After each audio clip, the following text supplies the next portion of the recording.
लतीफ़ सरकार जे ॾसियल राह ते हलण वारा सभई साथियो, अस्सलाम वालेकुम। सुरमारी जो बैत खणी हाज़िर आहियां।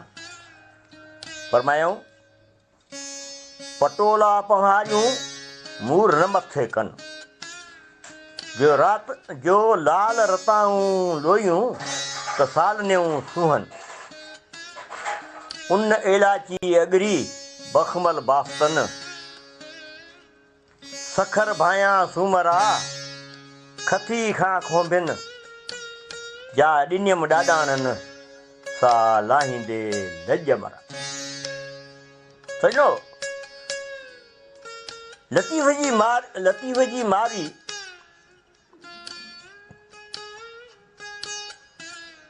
मुशाहिदे ऐं तसवर जे अदीम मेलाप सां जुड़ियल रूप आहे।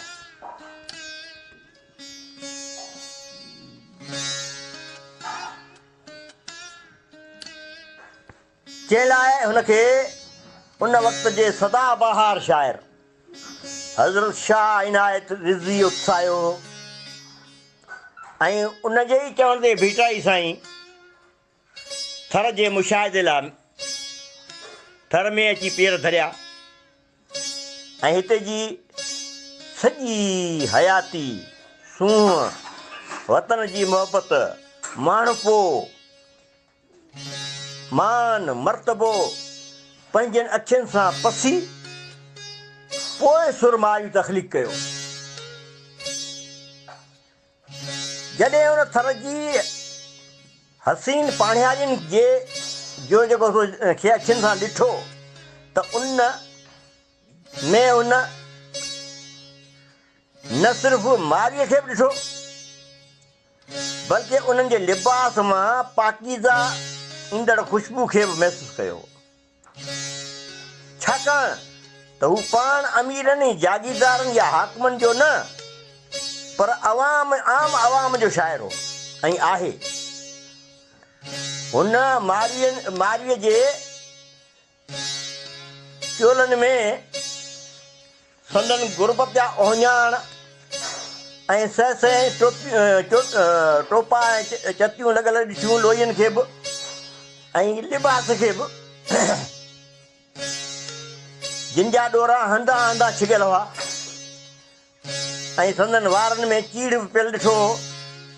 तॾहिं हिन जे तसवर जे कैनवास ते उहा मारी बि बुरी आई हुई, जेका उदास इन करे हुई त पंहिंजे उन्हनि सहेलियुनि सरतियुनि अबाणनि ॾाॾाणनि जे ॾे खे हूअ सारींदी रही हुई ऐं उन लाइ हुननि जा हूअ लुड़क हारींदी पई रही।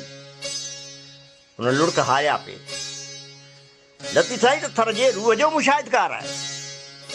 थर गैरत जो लिबास ऐं सतसील थर जे औरत जो अदल खां ज़ेवर रहियो आहे। हुन सिंध खे कॾहिं बि मेरी थियणु नाहे ॾिनो। हू पंहिंजे धरती तहज़ीब रिवायतुनि जी सदाई अमीन रही आहे ऐं उनखे दुनिया जे आॾो उजागर करण वारो ॿियो केरु न पर मुर्शिद लतीफ़ ई त आहे। जिए लतीफ़ जिए सिंध।